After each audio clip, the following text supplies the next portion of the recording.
है किसी बहुपद में चर का घात क्या होता है। किसी भी बहुपद में चर का घात क्या होता है, तो बहुपद में चर का घात जो है ना धन पूर्णांक होता है। कोई भी बहुपद क्यों ना हो, उसका घात जो है ना वो धन पूर्णांक होता है। घात दो के बहुपद को क्या कहते हैं, मतलब दो घात वाले बहुपद को क्या कहते हैं। घात दो वाले बहुपद को द्विघात बहुपद कहा जाता है। घात तीन रहेगा तो त्रिघात बहुपद, और घात एक रहेगा ना तो उसको रेखिक बहुपद कहा जाता है।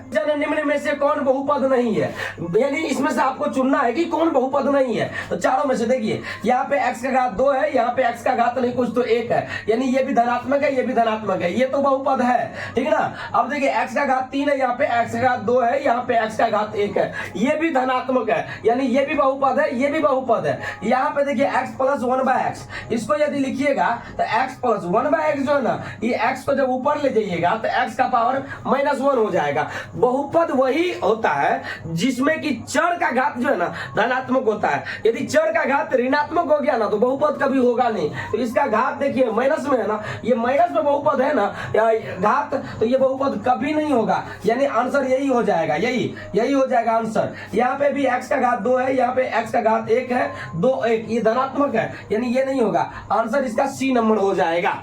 4 नंबर का रेखिक बहुपद ax प्लस b का शून्यक क्या होगा। शून्यक निकालने के लिए आप क्या कीजिए, बराबर में 0 दीजिए, तो ये क्या होगा ax। अब बराबर देखिए इधर प्लस b है, उधर जाने के बाद क्या हो जाएगा -b। अब देखिए यहाँ पे क्या x में a से गुना है, तो x बराबर क्या हो जाएगा -b, इधर गुना रहेगा तो इधर भाग हो जाएगा, तो -b/a हो जाएगा, -b/a। इसमें देखिए आप D नंबर हो जाएगा इसका आंसर आपको।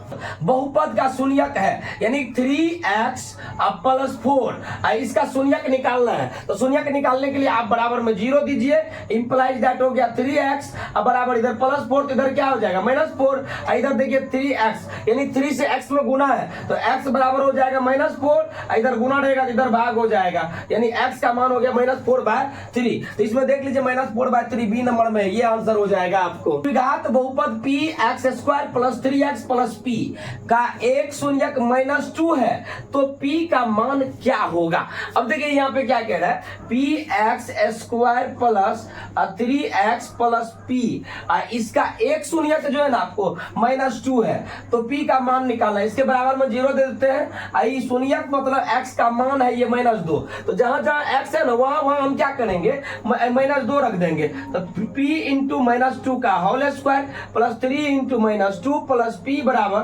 0। देख लीजिए यहाँ पे कह रहा था px² + 3x + p का शून्यक है कितना -2, तो यानी x का मान है ये, तो जहां जहां x है ना वहां -2 रख देंगे।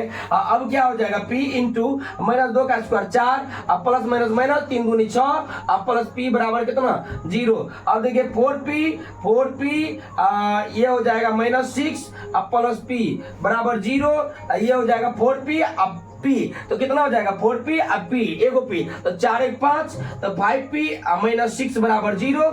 या देखिए 5p बराबर कितना हो जाएगा, इधर -6 तो इधर क्या +6, या p का मान निकालिएगा 6/5 हो जाएगा, इधर गुना में है तो इधर भागा हो जाएगा, यानी 6/5 ए नंबर हो जाएगा इसका है। यदि px बराबर x² - 3x - 4 हो तो px का एक शून्यक है, यानी x² - 3x - 4, इसका एक शून्यक निकालना है आपको, ठीक है ना। तो आप देखिए यहाँ पे लास्ट में 4 है, 4 तो इसको एडजस्ट करना है, तो x² - 4x प्लस x - 4 बराबर 0 दे देते हैं शून्यक निकालने के लिए। देखिए -4x अब प्लस x, -4x में से x घटाइएगा तो -3x हो जाएगा, इंप्लाइज दैट दोनों में x कॉमन आ रहा है, तो x - 4 x × x - 4 प्लस ये दोनों में 1 कॉमन आ जाएगा, तो x - 4 बराबर 0, इंप्लाइज दैट x - 4 तो x - 4 इंटू ये देखिए x,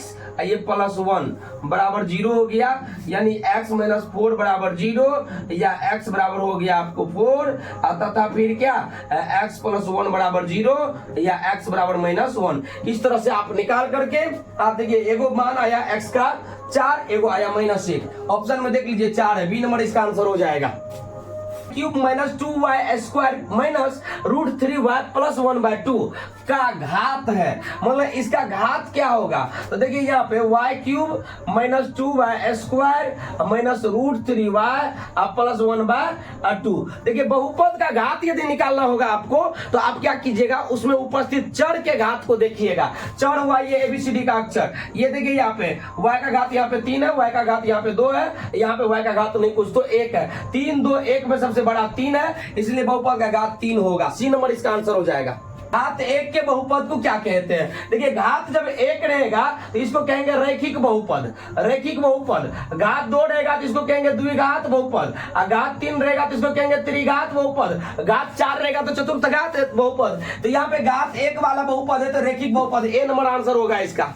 द्विघात बहुपद के शून्यांकों की संख्या कितनी होती है। याद रखिएगा जितना घात उतना शून्यक। रैखिक बहुपद का घात 1 होता है इसलिए उसका शून्यक भी 1 होगा। द्विघात बहुपद का शून्यक 2 होता है, घात 2 होता है इसलिए द्विघात बहुपद का शून्यंक भी 2 होगा। त्रिघात बहुपद का घात भी 3 होता है इसलिए उसका शून्यंक भी 3 होगा। तो जितनी घात उतनी शून्यक। घात देखिए द्विघात मतलब 2 घात, तो द्विघात के कितने शून्यंकों की संख्या होगी, तो इसका 2 होगा। घात 2 तो शून्यक भी 2।